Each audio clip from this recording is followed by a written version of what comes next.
Não sei se vocês chegaram a ver. Boa tarde, Gabriel. Eu coloquei agora de manhã as duas primeiras páginas do Atordito, né, do Lacan, Leturdi. Talvez a gente vá utilizar. Boa tarde, Tiago. A gente vai utilizar essas páginas, tá? Vamos começar assim muito cuidadosamente a nos aproximar desse texto tão desafiador, né? Um texto que tem características muito específicas, né? Um texto de um Lacan jamais para o fim do ensino dele, né? Um Lacan com mais de 70 anos de idade e, enfim, um texto que tem muitas particularidades, né? Mas é importante que a gente tente se aproximar desse texto porque, vamos dizer, que é a grande diferença entre essa conferência que o Agamben faz no colóquio Lacan com os filósofos e a resenha que ele escreve no ano anterior, em 1989, né, sobre o livro do Guy Lardreau, é exatamente essa referência ao Leturdi, o Aturdito, né?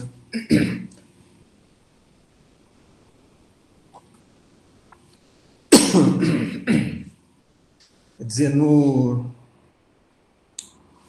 que tem em comum entre essa conferência e a resenha do Guy Lardreau, sobre o livro do Guy Lardreau, é a referência ao Jean-Claude Milner, né? Então, Jean-Claude Milner como um mediador entre o Agamben e esse último Lacan, né?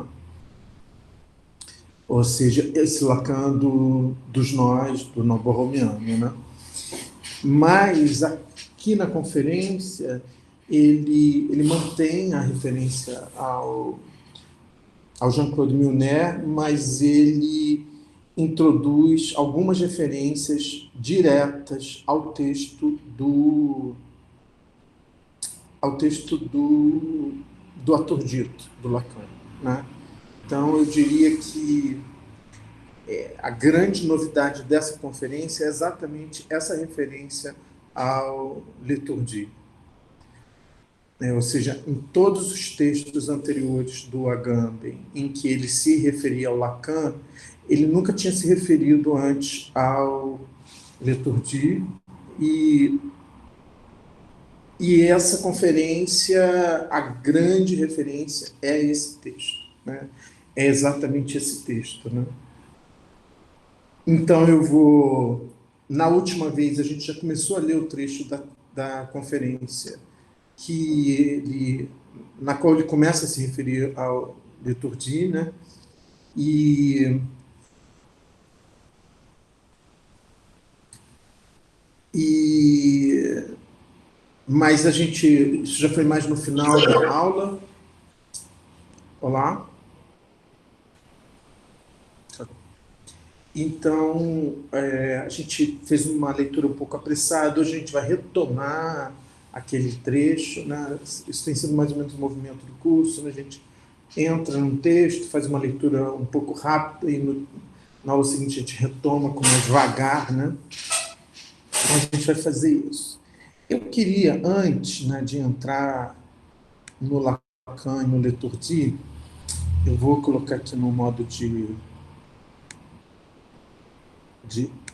apresentação de tela.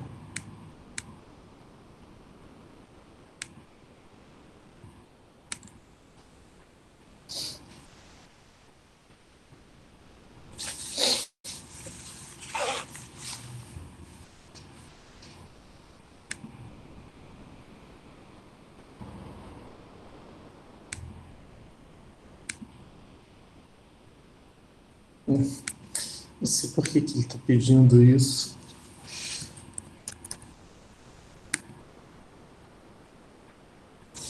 Mas, enfim.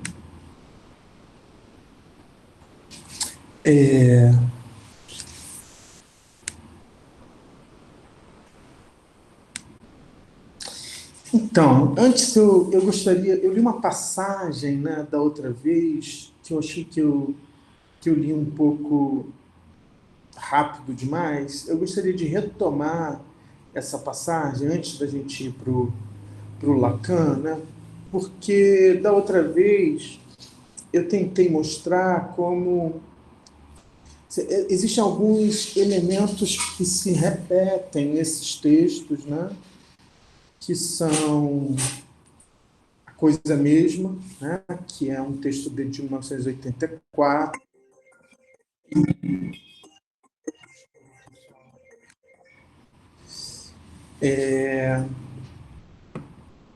Um texto dele de 1984, que é a coisa mesma, né? Onde ele faz toda essa análise da carta sétima do Platão.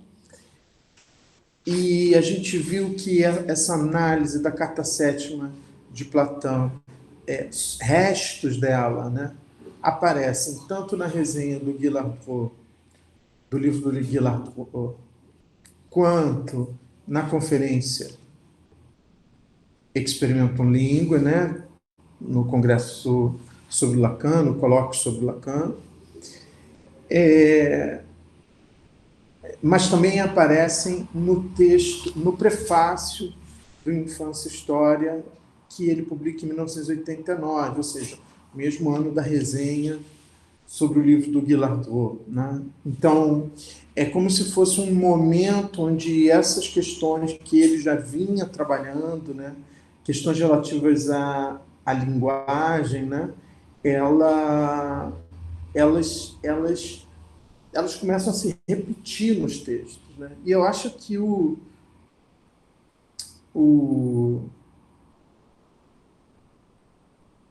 era lá.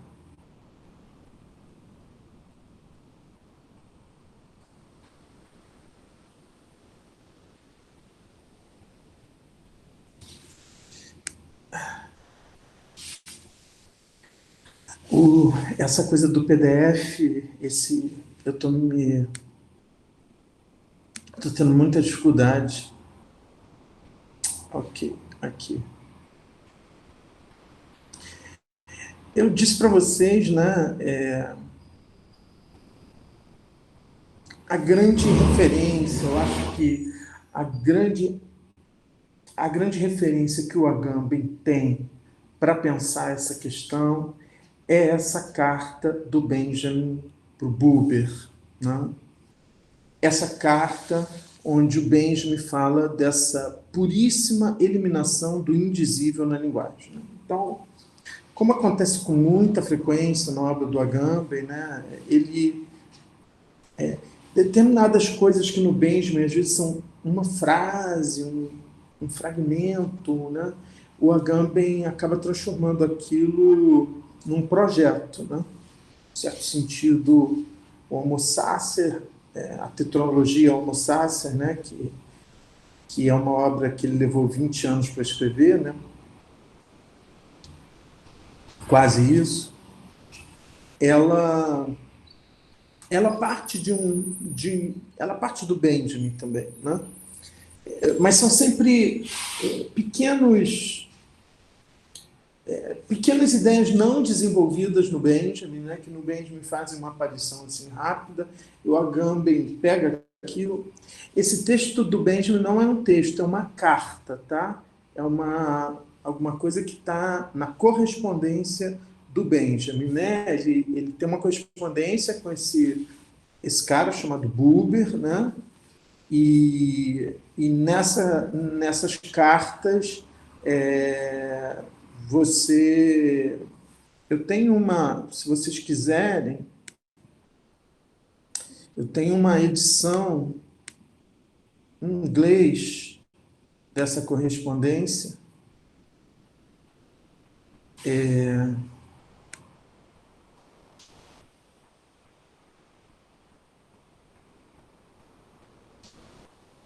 Não, tá vendo? Tenho essa edição aqui,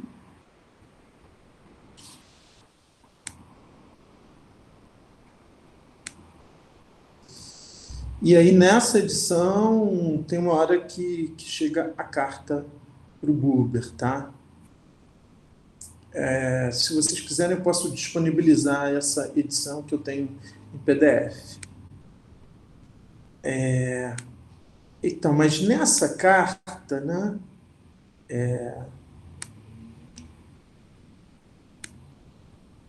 Ah, meu Deus.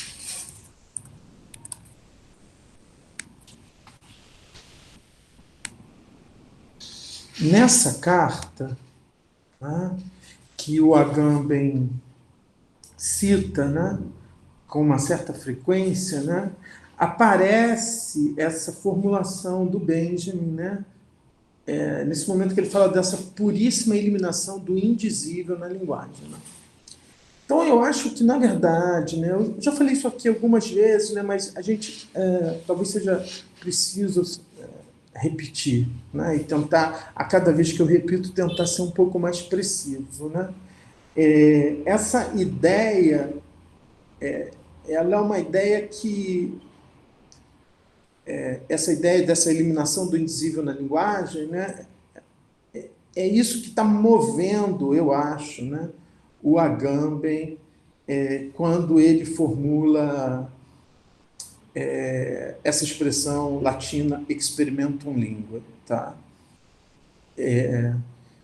Então, acabar com essa ideia de que existe alguma coisa fora da linguagem que a linguagem não consegue dizer. Né?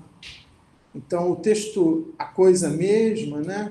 A interpretação que ele vai fazer dessa expressão que ele encontra lá na carta sétima do Platão, né? To pragma, né?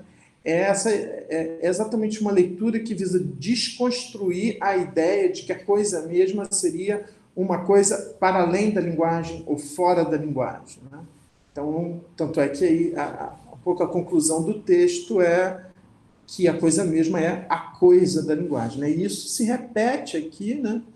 Quando ele diz, né, ele está falando do conceito de infância, né, que é o conceito que ele tenta desenvolver lá no Infância e História, e eu já escrevi um pouco sobre isso, né, naquele texto sobre mística e linguagem em Agamben, né, que eu até disponibilizei para vocês. Então, quando ele fala de um pensamento que tem efetuado aquela puríssima eliminação do indizível na linguagem, que Benjamin menciona em sua carta Buber, ele está se propondo a que ele seja alguém que possa construir esse pensamento. Então, o esforço dele é nesse sentido, né? Construir um pensamento que tenha efetuado aquela puríssima eliminação do indizível na linguagem. Aí ele diz, a singularidade que a linguagem deve significar não é um inefável, né? Então isso é uma outra coisa, né? Então, essas palavras todas, o indizível, o inefável, né? São palavras que ele quer combater, né?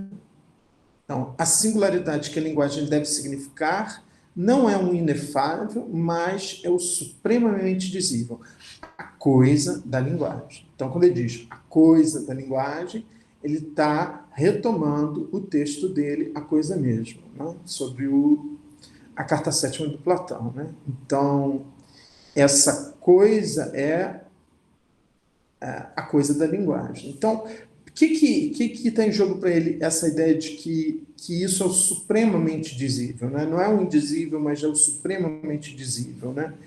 É essa ideia da autorreferência da linguagem.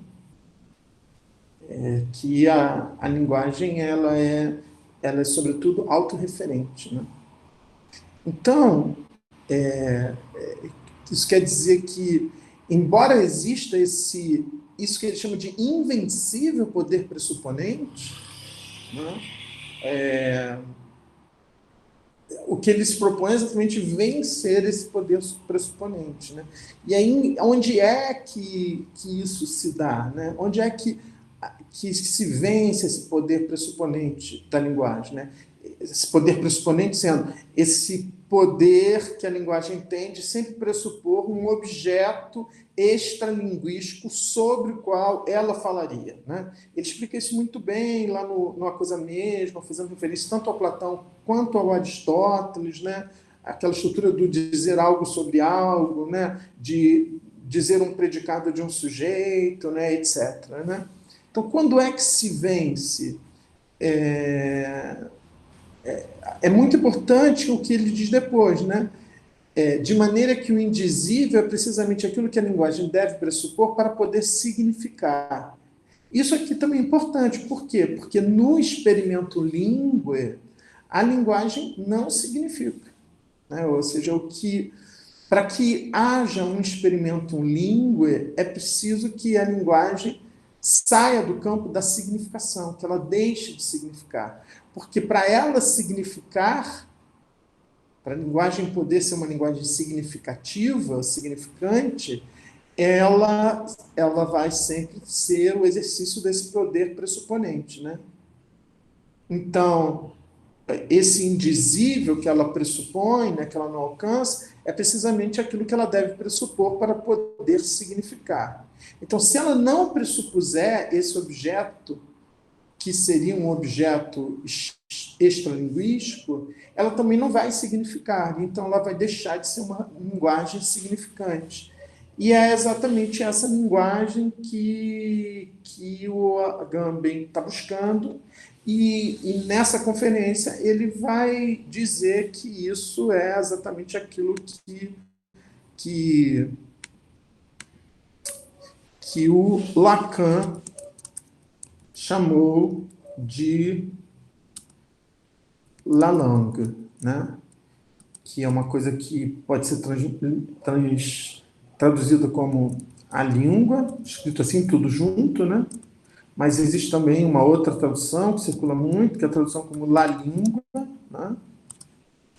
Porque é uma tradução que o Haroldo de Campos propôs aqui no Brasil, e muitos psicanalistas e algumas publicações adotaram, né? A gente vai ter uma hora que falar um pouquinho mais sobre isso, né? Tem muita coisa publicada, muitos artigos publicados sobre isso que estão disponíveis na internet, né? Porque é um conceito do Lacan que, vamos dizer, fez fortuna, né? Então, mas o Agamben, quando ele fala do Lalanga, né, a língua, né, ele diz que isso vocês estão me ouvindo? Ah, tá, ok. Então, ele vai dizer que isso é exatamente uma dimensão de uma linguagem que não é uma linguagem significativa, né? Então a gente vai ter que... Então, por isso que ele vai no Lacan, né? Ele vai para o Lacan porque vai ser mais um lugar onde ele vai encontrar esse experimentum linguae, né? Então, isso aqui, eu acho que eu passei um pouco muito rápido da outra vez, né? Então, quando ele diz: se a condição própria de cada pensamento é avaliada segundo o modo de articular o problema dos limites da linguagem, né? Então, toda essa discussão sobre o experimento língua, ela tem a ver com essa questão dos limites da linguagem, né? Então, a referência maior aí, primeira, é o Wittgenstein, né? Que nessa obra, que é o Tratatus Lógico-Filosóficos, que é uma referência muito importante para o Agamben, é uma referência que fica retornando, né? A gente viu isso, eu acho que da outra vez, quando eu avancei um pouco mais na resenha que ele faz sobre o livro do Guy Lardreau, que ali no final ele coloca três atitudes, né, frente a essa questão do real, né? E aí a primeira logo que ele coloca é a do Wittgenstein, né? Que é essa ideia de que do que não se pode falar deve se calar, né? Que é a sétima e última proposição do Tratatus Lógico-Filosóficos, né? Ou seja, que aponta de algum modo, né, para isso que seria, que ele chama, né, de uma sigética, né? de uma teoria do silêncio, né? Do grego sigé, igual a silêncio, né? Que estaria presente tanto no Wittgenstein quanto no Heidegger, né? Então, esse texto que eu publiquei, a poesia, a filosofia fácil e indizível, eu analiso exatamente essa. O Heidegger e o Wittgenstein, né, que são referências dele o tempo todo para essa questão da sigética, né? Então, essa questão dos limites da linguagem, né? Então, é o modo como cada pensamento, o modo como cada pensamento articula o problema dos limites da linguagem, né? É isso que permite avaliar a condição própria desse pensamento, né? Então, essa questão dos limites da linguagem, né? Ele vai dizer o quê? Que existe uma direção que ele considera trivial, e ele repete isso em vários textos, né? Ele repete isso na resenha sobre o livro do Guilherme, ele repete isso na conferência, quer dizer, nesses anos aí, né, 89, 90, ele repete isso em vários textos, né? Que essa é a direção trivial, né? Que é pensar os limites da linguagem, né? Que seria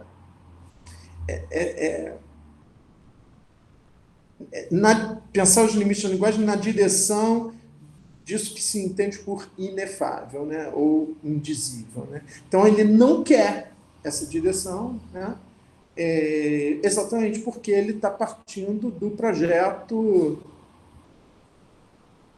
do Benjamin, que é essa puríssima eliminação do indizível na linguagem, né? Então, o que ele está dizendo? Ele está dizendo que só existe o indizível para uma linguagem que se pressupõe, ou que pressupõe, um objeto exterior a ela que não é linguístico, né? E aí ele diz que o conceito dele de infância é uma tentativa de pensar esses limites em uma direção que não é aquela trivial do inefável, né? E aí ele diz: o inefável, o inconexo, que na verdade é a tradução que esse brasileiro não é uma boa tradução, né? Acho que ele deveria traduzido por irrelato, né? Então, quando ele fala, porque quando ele fala irrelato, ele está traduzindo de algum modo para o italiano a expressão grega alogos, né? Espera lá, deixa eu...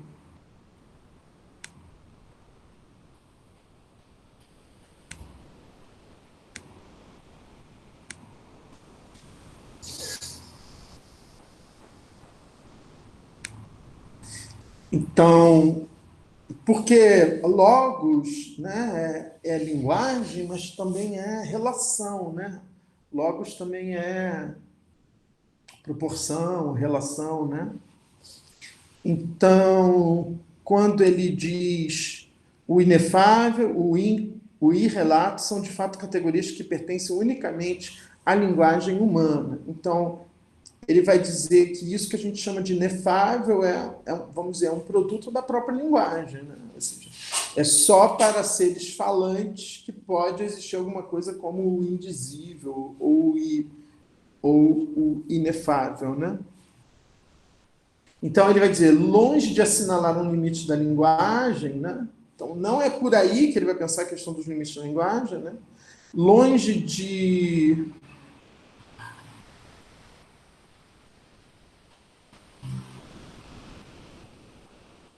de assinalar um limite da linguagem, estes exprimem seu invencível poder pressuponente, né? Então, que é essa categoria que ele introduz pela primeira vez na obra dele lá no texto sobre a Carta Sétima de Platão, ou a coisa mesma, né?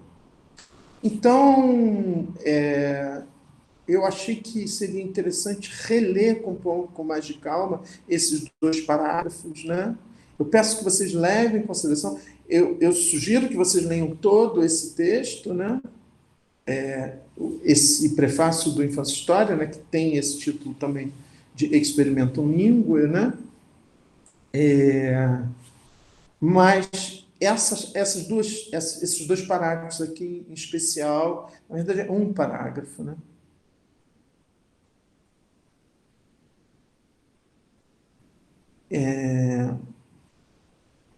Ele é importante para a gente entender isso que a gente está tentando entender aqui, né? Então, lembrando, né, que lá, né, no final dessa introdução que ele faz lá na resenha sobre o livro do Guillermo, ele diz isso, né, que eles, né, esses filósofos, né, que caracterizam esse pensamento, essa corrente do pensamento francês contemporâneo a ele, né, eles recusam todos a alternativa trivial, então, de novo, ele marca isso, né, esse trivial, essa alternativa trivial efável, inefável, racional, irracional, que pesa tão fortemente sobre o debate contemporâneo. Em relação à posição do indizível, eles não concluem nem com a siética, nem com falatório. Mas eles buscam, por assim dizer, um matema do indizível. Né? Você vai ver que essa ideia de um matema do indizível, ela também vai retornar nessa conferência do Lacan. Tá? Então, ele se coloca como pertencendo, de algum modo, né, como a esse movimento, nessa corrente, né, de pensamento, né? Porque ele também nega essa alternativa trivial, né? Então, isso é um ponto né, que eu achei que era importante, né? Se vocês quiserem colocar alguma questão, né, antes de eu avançar, fica à vontade.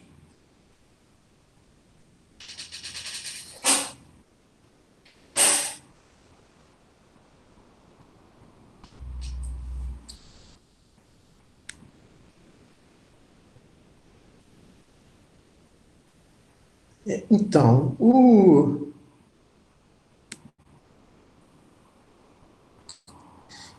esse texto, né, que vai ser a referência, né, do Agamben nessa conferência que ele faz no Colóquio Lacan com os filósofos, né, é um texto que aparece pela primeira vez nessa revista, né, a CVC, que é uma publicação lá do campo psicanalítico francês, né, da escola do Lacan, né, e ela sai em 1973, ou seja, mesmo momento aí desses seminários, né, 20, 21, 22, 23, né,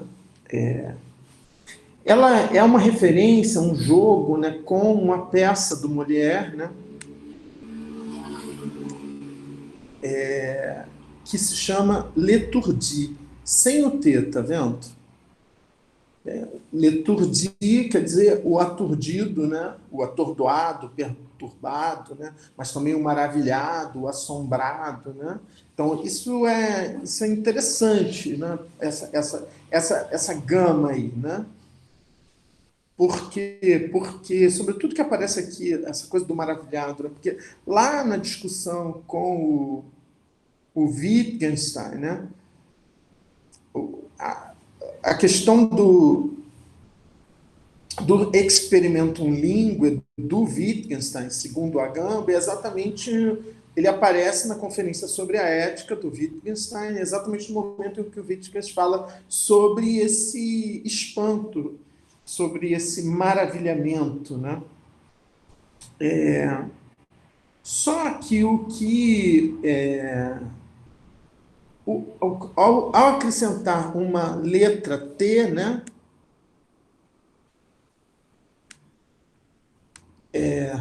que não existe no título do Molière, né, ele transforma isso em, então, um pouco o jogo que se faz em português, né? Esse aturdido vira aturdito, tá? que é uma palavra que não existe em português, assim como étourdi com T no final também não existe, né? Então, o que, que ele joga para dentro do atordoamento, né? Ele joga uma certa relação com o dizer, né? Portanto, com a palavra, né? Então, num certo sentido, é como se esse atordoamento, essa perturbação, essa maravilha, esse assombro, se dissesse de algum modo, né? Fosse um dito, né? Então, o Agamben vai citar algumas frases desse texto, né? Mesmo, por exemplo, quando ele começa aqui, quando ele diz logo no início, ora, tal é a minha questão, há um lugar comum entre Lacan e filosofia ou não há, na verdade? Aí quando ele diz para retomar a palavra de Lacan, na verdade, essa frase, né, uma aparência de comunicação que condena a troca a não ser senão sonho, lapso ou joke, né? Isso aqui já é uma referência a uma frase do Leturdi, né? Do Aturdito, né? Então, aqui já é exatamente isso, por exemplo, que está totalmente ausente no texto que ele escreve um ano antes, né, na resenha que ele escreve sobre o livro do Guillardot, né? Quer dizer, é como se ele tivesse ido ler de fato, né? Não sei se pela primeira vez, mas pensando em escrever algo sobre, né? É como se ele tivesse ido ler pela primeira vez o Leturdi, né? Do Lacan. Né?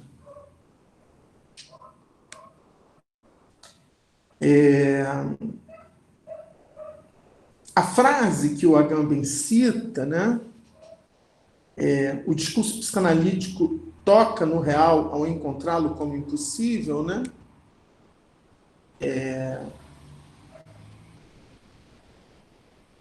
Então, ele depois dessas passagens aqui, que são exatamente idênticas, né? É um copia e cola, né?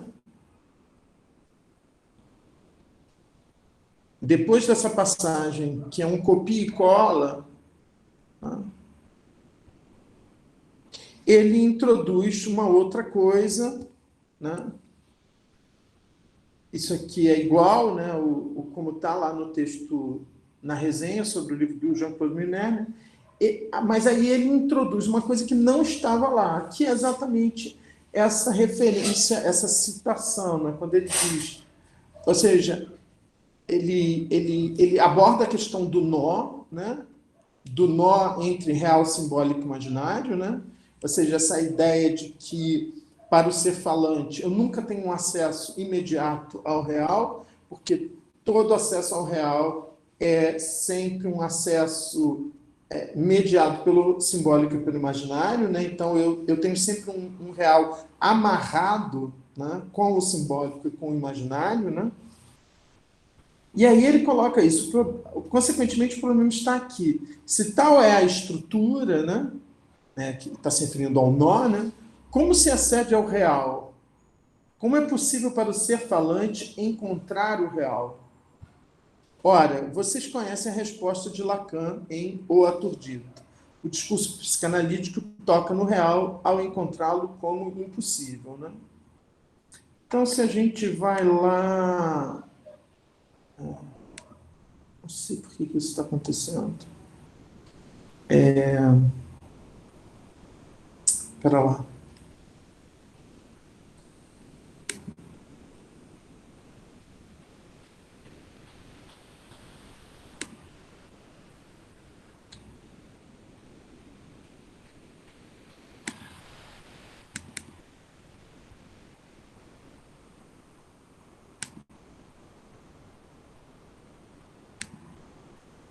Então, esse texto, O Aturdito, ele foi publicado lá em 1973 nessa revista Silicê, até que, quando o Jacques Lamelaire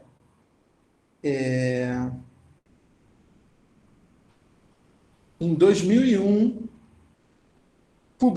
reúne esses textos do Lacan, né, que estavam espalhados, né, e cria esse novo livro do Lacan, né, que o Lacan não publicou em vida, né, que ele publicou, que é um ato do Jacques Miller, né, o herdeiro intelectual, o genro, né, e herdeiro intelectual do Lacan, né, ele publica esses outros escritos, né, fazendo referência aos escritos, né, esse sim que Lacan publicou em vida, né, em 1966, né.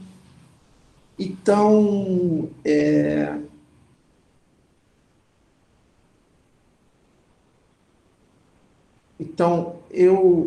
a gente passou a ter acesso a esse texto em livro, né? Até então a gente só tinha acesso a esse texto através da versão publicada na CILIC, né? E aí, essa frase, ela não aparece exatamente, ela diz assim: lembro que é pela lógica, então você vê muito no início, né? É a primeira página, e logo depois, primeiro parágrafo, na edição brasileira, na edição francesa, ainda está na primeira página. Lembro que é pela lógica que esse discurso toca no real, ao reencontrá-lo como impossível. Então, na verdade, essa citação do Agamben não é exatamente uma citação, né? É bem característico do Agamben isso, uma despreocupação, né, com esses aspectos, né?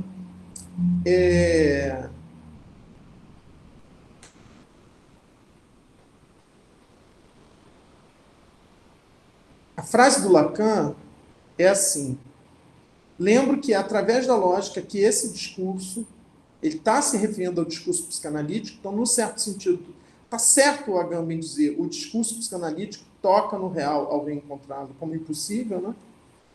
Então, ele não está fazendo uma citação literal, mas a ideia da frase é essa, né? Então, lembro que é através da lógica que esse discurso, né, o discurso psicanalítico, citado na frase anterior, toca no real ao reencontrá-lo como impossível. Aí o Agamben corta aqui, né? Mas isso quer dizer que o Agamben ele ignora a questão da lógica apontada pelo Lacan. Né? Ele suprime essa referência à lógica. Né?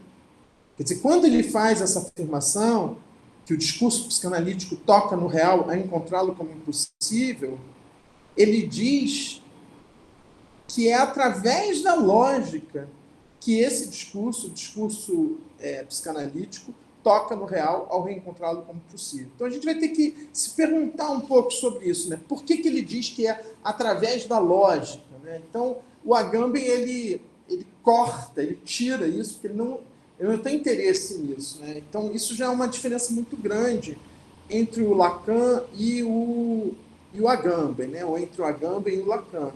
É que o Lacan ele é muito interessado, né?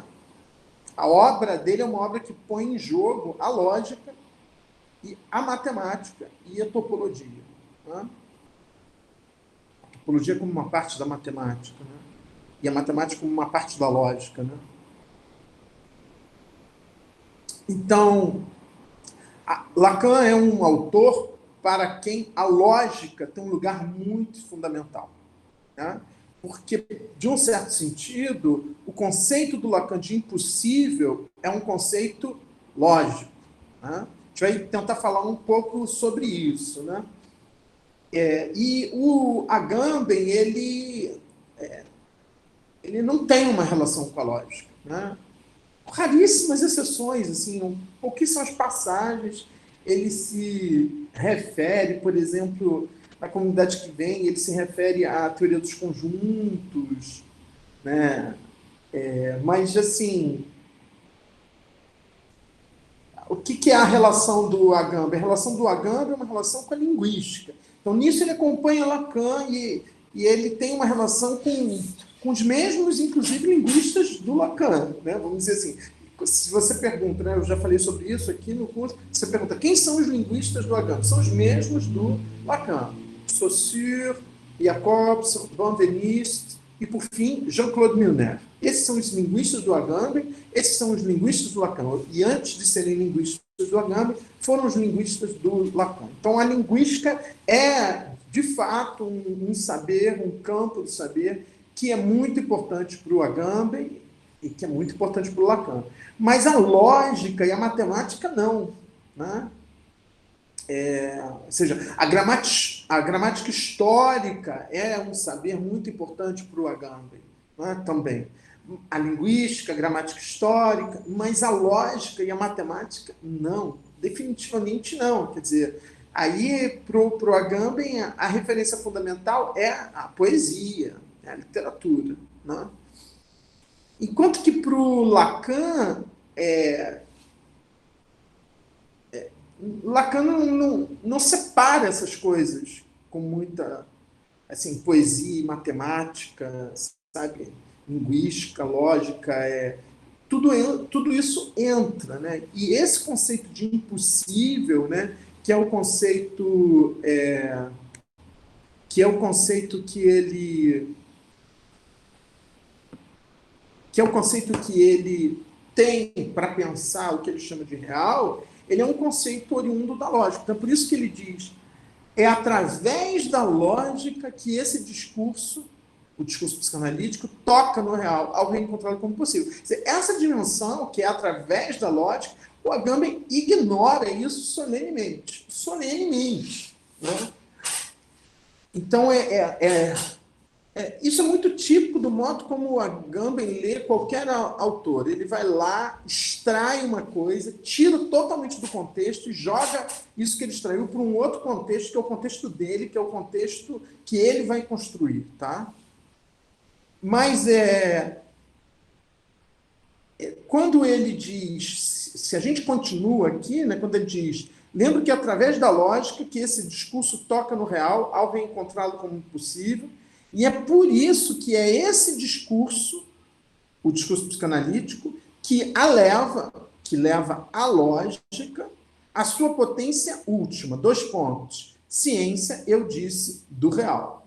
Então, Lacan está simplesmente definindo a lógica como ciência do real. Embora, quando a gente leia isso, a gente tem que entender que o que ele está chamando de que real aí é o conceito dele, Lacan, de real. Ou seja, como aquilo que não é nem simbólico, nem imaginário. Portanto, como aquilo que não é nem dizível, nem imaginável, nem simbolizável, nem imaginável. Aquilo de que não há nem palavra, nem imagem. Né? Isso que é o real. Né? E aí, desse real, ele vai entender que a lógica é uma ciência desse real. É engraçada essa formulação, né? Porque essa formulação ela poderia ser lida como uma frase do Hegel. Né? Mas só que o que o Hegel chama de lógica não tem nada a ver com o que o Lacan chama de lógica. Né? Porque quando o Lacan fala de lógica, ele está falando da lógica mesmo, ou seja, ele está falando desse campo do saber ao qual pertence a matemática. E quando Hegel está falando de lógica, quando, por exemplo, ele fala da ciência da lógica, a lógica é um conceito filosófico, é um conceito dele, Hegel. Né? Mas dentro desse conceito dele, Hegel, você pode dizer que para Hegel a lógica seria uma ciência do real. Né? Dentro dessa chave que é a chave hegeliana, que é o real é racional, o racional é real. Né? Que é exatamente essa equivalência que a corrente de pensamento que o Agamben identifica ali naquele momento contemporâneo a ele lá na França, exatamente essa equivalência que essa corrente põe em xeque, põe em jogo. Né? Falei um pouco sobre isso a última vez, a irredutibilidade do real à razão, ao racional, né? Ao representável, etc. Né? Então, uma espécie ao contrário de uma iância entre aquilo que é do âmbito do real e aquilo que é do âmbito da razão. Né? Então, para o Lacan, não. Para o Lacan, a lógica é uma ciência do real, na medida em que o impossível é um conceito lógico, vamos dizer assim. Né?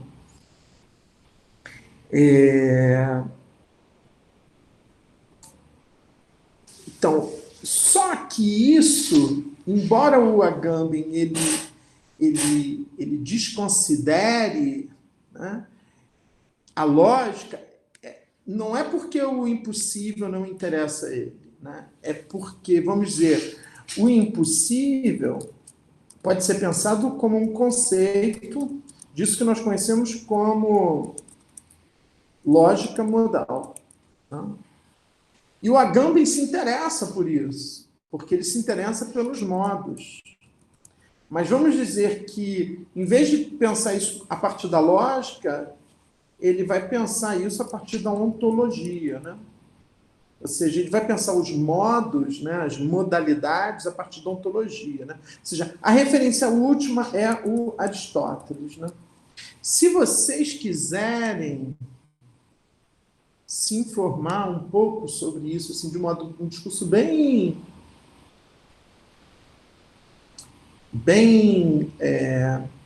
eu ver se eu guardei isso aqui. Então, por exemplo, tem uma dissertação de mestrado disponível na internet, né? Que é uma introdução à lógica modal.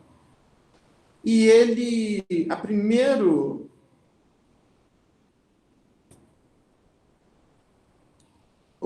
o primeiro item da introdução, esse histórico aqui, é falando sobre Aristóteles, né? Bem rápido, só para dar uma ideia para vocês, né? Do que é isso, né? A lógica modal, né? Ou seja, a lógica modal é aquela que vai trabalhar com categorias como necessário, possível, impossível e contingente. Então, algo que tem que ser, algo que pode ser, algo que não pode ser e algo que tanto pode quanto não pode ser, né? Então, ou seja, o possível, o necessário, o impossível, o contingente, né? O Aristóteles é o primeiro a construir uma lógica, né?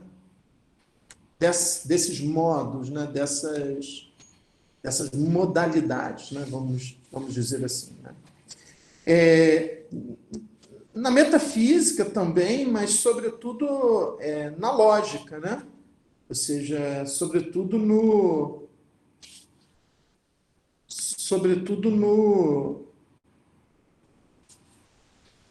órgão, né?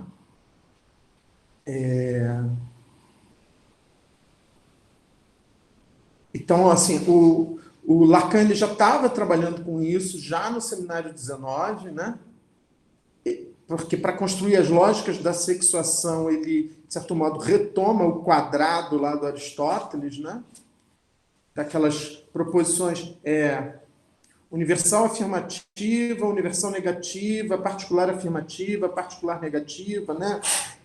Contraditórias, contrárias, subcontrárias, né? Vocês devem ter visto isso em algum momento aí da graduação em filosofia, lógica clássica e tal, né? Essas coisas que todo aluno de filosofia tem que fazer, ame ou odeie, né? Assim, todo aluno de filosofia em algum momento bate nessa história, né?